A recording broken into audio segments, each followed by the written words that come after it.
Ladies and gentlemen, Itmar.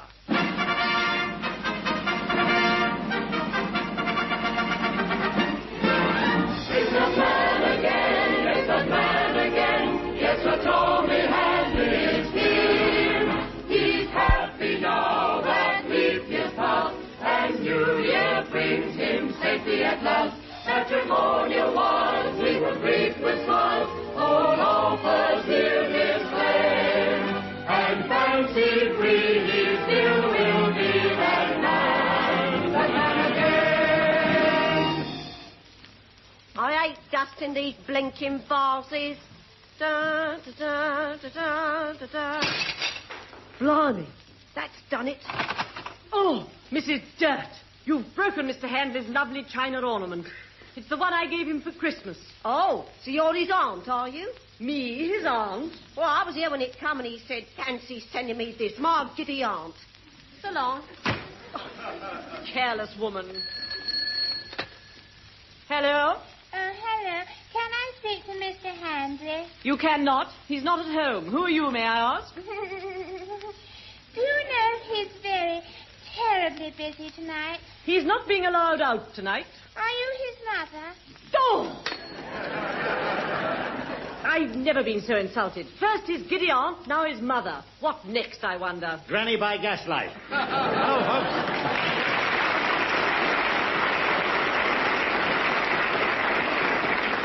And hello, Hodge. What brings you here so early? My old acquaintance that should be forgot. Mr. Handley, I resent your reference to my age. That at least is my own business. Well, you've been in business a long time. Tell me, Hodge, how old are you really? Thomas, there's one thing you should never ask a lady. Well, I'm not asking you that. I'm asking, how old are you? Oh, come on, let's skip it. What have you come to see me for? Mr. Handley, I have a proposal to make. Well, I can't marry you, Hodge. Oh, no, I'm eloping tonight. Eloping? Yes, I'm running away with a smoothing iron. I'm talking about a business proposition. No. I'm offering you a job that will bring a smile to the poor, tired faces in front of you. I'm trying to do that now. And what a lot of tired faces, too. No, I mean a job in charge of a tea and coffee stall. What, a tea and coffee stall? Me, surrounded by hot dogs and pickles? You might at least have a go. What, me in my state of wolf? No, I couldn't. I thought of the perfect name for it, Uncle Tom's Cabin. Now, isn't that clever of you, Uncle Tom's Cabin, eh? Have I got the black up for it? No, Hutch, I won't do it. Not even if you went down on your mended knees. Oh, I'm so disappointed. Oh, no, don't give way, Hutch. Lummy, she's crying like a pantomime horse out of one eye. All right, Hutch, I'll do it. And I'll get Dr. Summerskill to open it and call it, let me see now, a good sneak in for Snook. Oh, Thomas, you've made me so happy. Let me kiss you. Mm. Oh. What a plonker, eh? What a plonker. Like a plunger coming out of the sink. Well, I suppose I better give this curbside cafe the once-over. Hello, manager of Uncle Tom's Cabin speaking. We're frying tonight. Fillets of plate, fillets of cod, and fillets of Dixie. At your service. Oh, it's you, is it? This is me. Hello. Sophie Tuckshop, spending 2 pennies on a phone call. You may regret that later. Now, what do you want? Well, I'm having an eating competition in my bedroom tonight. Oh, what are you doing about food? Oh, you're bringing that? What? Yes. Bring sardines and condensed milk and cream buns and pilchards and ginger beer and cocoa and donuts and sausages. Well, what are the others having? Well, listen, suppose I get caught bringing all that food into the house. But my honour is at stake. If I lose, I won't be able to hold my head up at school. Well, if you win, somebody else will have to hold it up. Well, I had a practice last night and broke my own record. Oh? But I'm all right now. Okay, Sophie, I'll think it over. By the way, how do I get into the house? I'll leave a window open. Yes, but which window? Oh, I see, the pantry window. All right. Well, goodbye.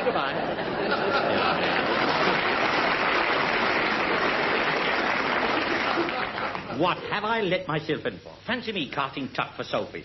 I shall have to organise an airlift. Oh, well, I'll go and have a look at this coffee stall. Ah, what a lovely morning for smelling a rat. Hello, there it is, pulled up outside. What's its present name?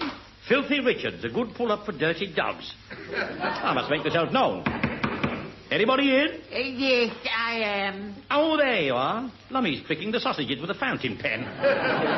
Will you pardon me? I'm the new boss. Oh, I'm glad you've come. Now I can slip off and have some breakfast. Well, it's old Percy Postlethwaite. Are you working for Filthy Richard? Yes, I always assist him on Thursdays. Brother, you splashed a mouthful.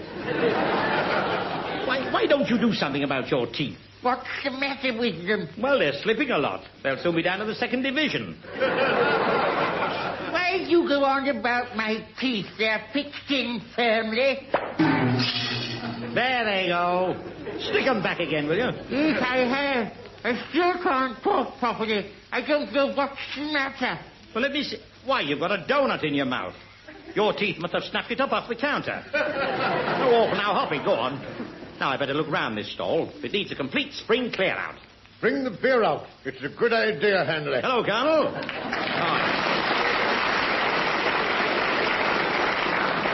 You look shocking. Have you been drinking Edgware Road whiskey?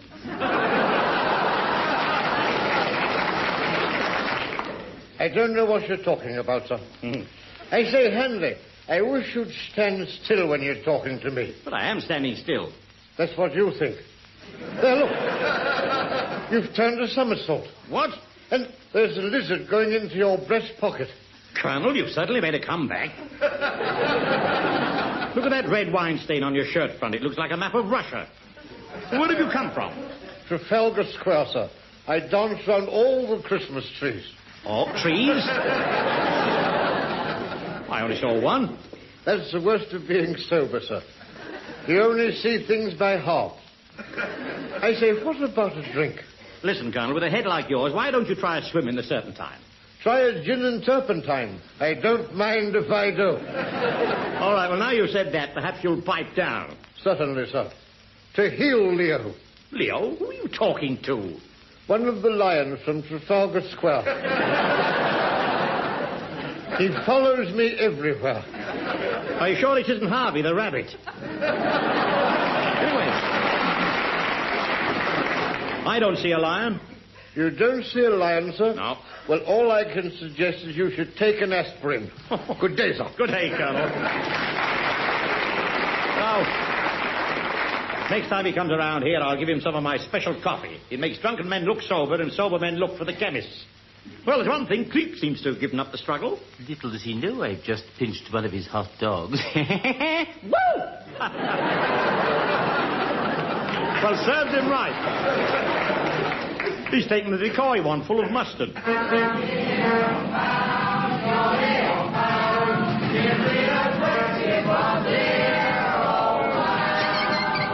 Hello, here's a rowdy shadow party coming in. I must get rid of them. I'll open it in a grape shot. Here, now, none of that noise. Can't you see the notice? No singer served here unless accompanied by an orchestra.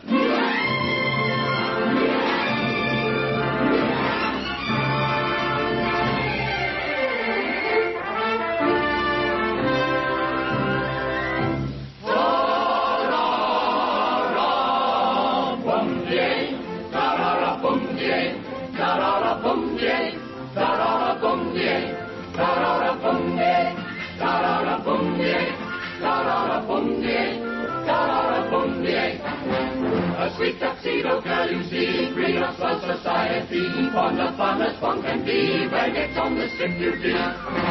She's not too young, she's not too old, not too timid, not too bold, just the kind you like to hold, just the kind for sport I'm told. Ta-ra-ra-bum-ye, ta-ra-ra-bum-ye, ta-ra-ra-bum-ye, ta-ra-ra-bum-ye. Ta-ra-ra-bum,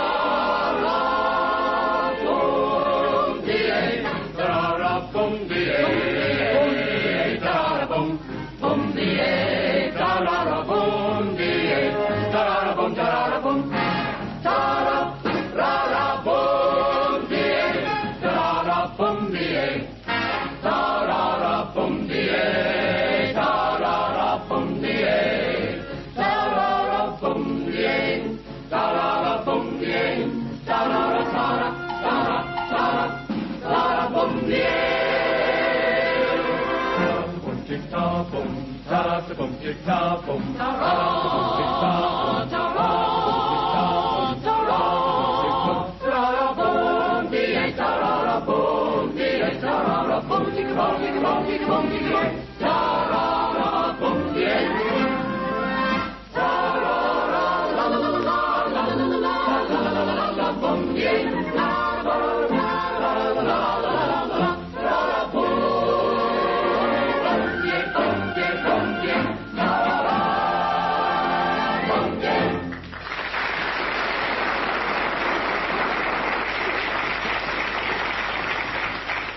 I wonder what that song was called.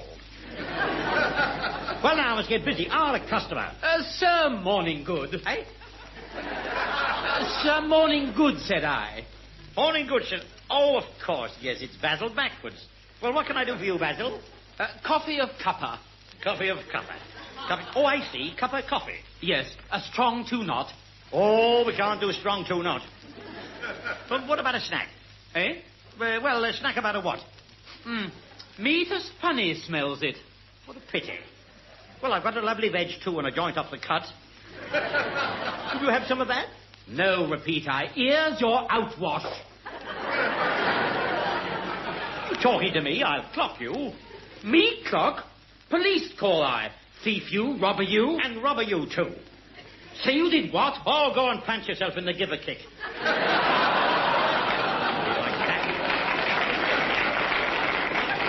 The Backwoods Club, coming in here with that third program stuff. Next, what? Well, I better get this place shipshape before I meet any more purveyors of inverted verbosity. What's a purveyor of inverted verbosity? So I pushed the elephant into the wardrobe, eh? I said, what's a purveyor of inverted verbosity? Oh, who are you? I'm a friend of Frisbee Dyke. He's a bit late today. Goodbye. Well, of all the ridiculous rhetoric. Oh, sorry, Tom. Yeah. What's ridiculous rhetoric? Oh, so you've come, have you? And what have you been doing with that beard of yours? You look like a cart horse's ankle. Well, I'll tell you what, Fizz. What about have a nice bit of chook and a pat of March, eh? Well, no thanks, Tom. I've just had me tea. Oh. What sort of a job's this you've got, eh? Oh, this is a tough one. You know, to make a success here, it's going to be a stiff task. Task, Tom? Yes. Oh, the word is task. Don't you understand? Task. Oh, is it? I see. Well, since you're so clever, how about gas mask? No, it's not gas mask, Tom. It's gas mask. Gas mask, eh? Well, now you've got that off your chest, you'll have more room to grow English tobacco. Now, off you go. You're holding me up. Oh, I've got plenty of time. I'm not meeting Penelope for half an hour. Oh? No, we're going to rehearse a play. What's the name of the poor dead author who can't answer back this time? Well, it's by a whacker called Charlie Dickens. You ever heard of him? What, Charlie Dickens who keeps the chippy in Brunswick Road? No, this is another one. Oh. He wrote 2 films lately. Doing well, isn't he? He certainly is. He'll be writing a lot of books next. But what are you doing in this play? Oh, I'm playing fagging. Fagging? Well, that's a new twist. Now, listen, Oliver, it's not fagging, it's fagging. Oh, yes, and I've got a word of putty nose. Putty? Putty, Frisbee? You shouldn't say putty. You should say booty. Oh, well, thanks, Tom, for putting me right. No. Well, I must go now. Where are you off to? Well, I'm going to put my elocution teacher right about putty. He calls it patty. Ta-da, well. Poor old face. You know, no matter how hard he tries, he'll never be in my class. The class. It's got me dithering now.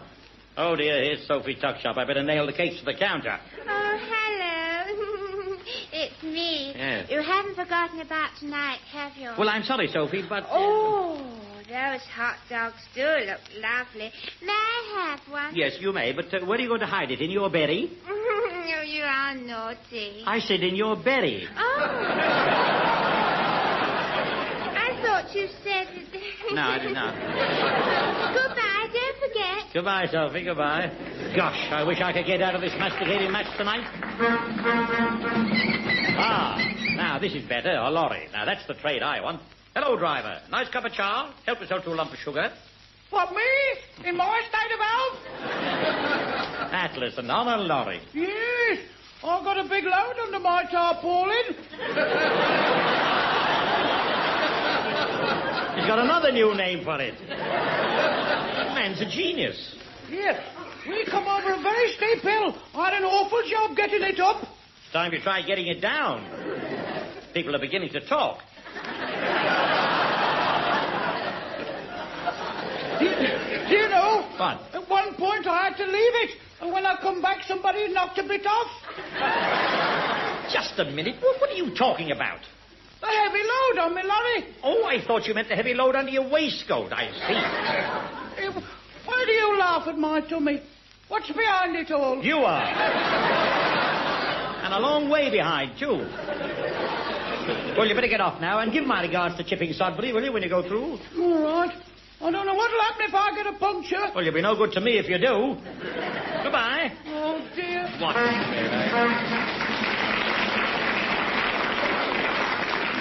What a funny fat man he is. You know, I don't know how he keeps it up week after week, unless he uses the back of a chair. But you see, I haven't sold a thing yet. Hello. Oh. A cup of tea, please. Oh, certainly. Would you like it in the tea lounge at the back? A tea lounge? Well, it's really a tea chest with a little oil lamp in it. You'll find it nice and quiet. There'll only be you and two rabbits. Would you, sugar? No, thank you. All I want it to be is hot and strong. Certainly, madam. Now, where's the urn? Ah, here we are. Dear. You know, I didn't know my own strength. I didn't really.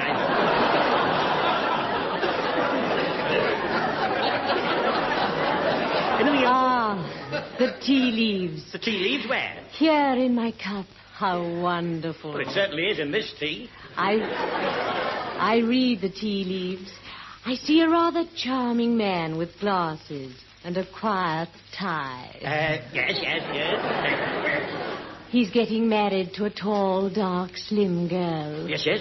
And then I see him later on, surrounded by a large family. Here, let's have a look at that cup. I thought so. You're not reading the leaves, you're reading the stalk. Well, goodbye. Where are you going? Well, I'm going to Portland Place to watch the people come out of the broadcasting house and catch them at the same time. They're so hungry they'll eat anything. I say, do you mind awfully if I do my stuff here? Your stuff? Yes, I'm doing a bit of recruiting here. I'll arm you now. But I can't hear a word you're chewing. What are you supposed to do? Well, as a matter of fact, it's rather frightful, really. I've got a band with me. Oh, a band? Oh, what's your name? Pogworthy Proudfoot, known as Poggles. Poggles? Do you mind frightfully if I call you Poggles? I'd be delighted, my dear fellow. Would you mind frightfully if I got cracking? My dear Poggles, you can crack off as soon as you like. Thanks really appallingly. Bandmaster! Hello, Tommy Bach. Good heavens, Ray. He does look smart in his new uniform. Doesn't he, Poggles? Bandmaster, get your hair cut! Thanks, Poggles. I've been wanting to say that for a long time. But what's that old Bandmaster Jenkins going to do today? Oh, it's quite a recruiting post for something like that. Yes, by Pipe Major Warwick Bidgood. It's called A Day in the Life of a Soldier. Or Tea in Bed with Monty. Anyway.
Well,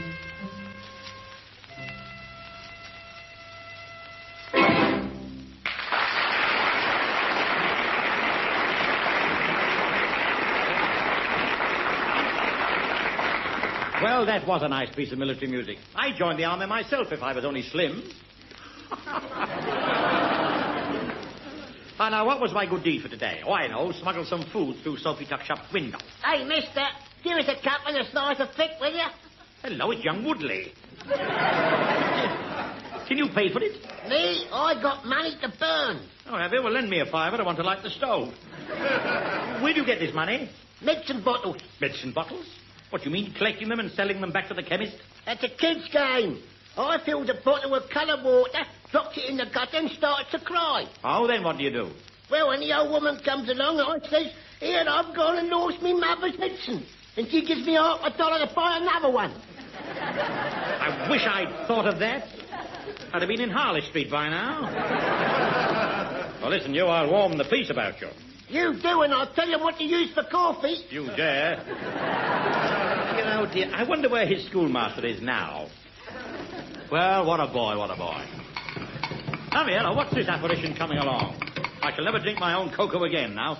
It's all right, sir. It's only me. Mona, in a gold crown and purple velvet coat, sitting on a water cart. What's the idea this time? It's a carnival, sir. Oh? They've made me Miss Waterworks in 1949. So, Miss Waterworks, eh? You must pump up and see me sometime. Well, how did you come to be chosen? Little sent in a photo what he took at Southend of me leaning over the wall. Eh? Well, that's a backhanded compliment, isn't it? Well, it must have been, sir, because when the mayor saw it, he said, this one's got a nice, comfortable expression. Well, I have no answer to that one, but I bet the Lady Mayoress took a dim view of it. What do you have to do? Well, sir, my throne's on a water cart, and I'll drive round to each reservoir and say my little piece. Oh, really? Well, let me hear it. Right, sir. Oh, water, sparkling water, a boon to both the sexes. You slake the thirst of Stafford Cripps and wash the schoolboys' nexes. Who wrote that? T.S. Eliot? No, sir. Mr. Drip, the sanitary engineer. Well, you certainly move in the best circles. Well, have you been crowned as the Queen yet? Yes, sir, twice. Once in the town hall and once in the kitchen when I got home. In the kitchen? Yes, sir. Little did it with a frying pan. Yes. He's dead against water. The very sound of it makes him mad. Well, it's very awkward when you want a bath. It is, sir. When I turn the tap on, I have to deaden the noise by letting the water run down the arm. I've done that too, you know. Well, he's a terrier.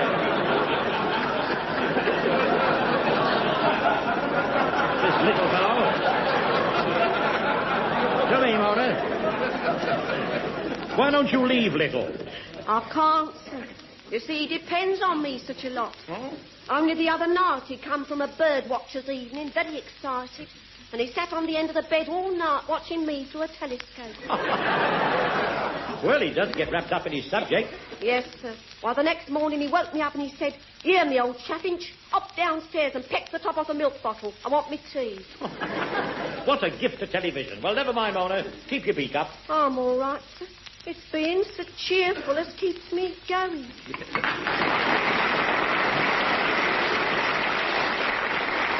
Poor old Mona. I wonder what the time is. Thank you, Ben. Thank you very much. Anyway, it's time I took the tuck along to Sophie's. Now, how can I get the swag in without being caught? I know nothing about cracking cribs. Then send for Paul Campbell. Of course, the very man. Cool as cucumber. Now, I've got a dangerous mission tonight. Can you pick up clues? I can pick up anything. What's that? I'll pick that up later. Now, come with me. Come with me to the scene of the crime.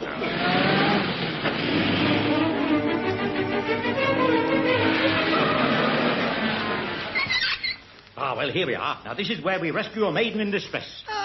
What's that? That was her, but she's all right now. Now, come on. Open the window.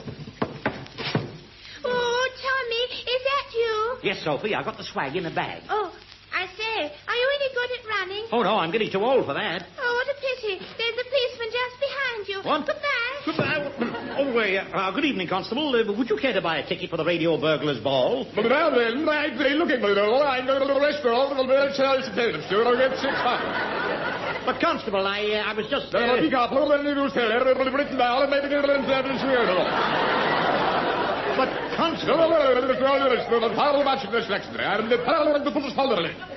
But, Constable, I wasn't breaking into this house. But who said anything about breaking in? You left your car unattended. My car unattended? Well, aren't you going to arrest me for forcing the window? What a turn-up for the crooks.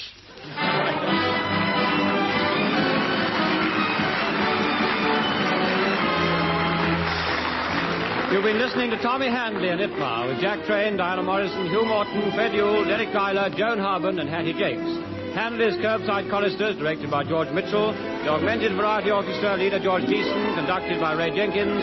Script by Ted Kavanagh, produced by Francis Worsley.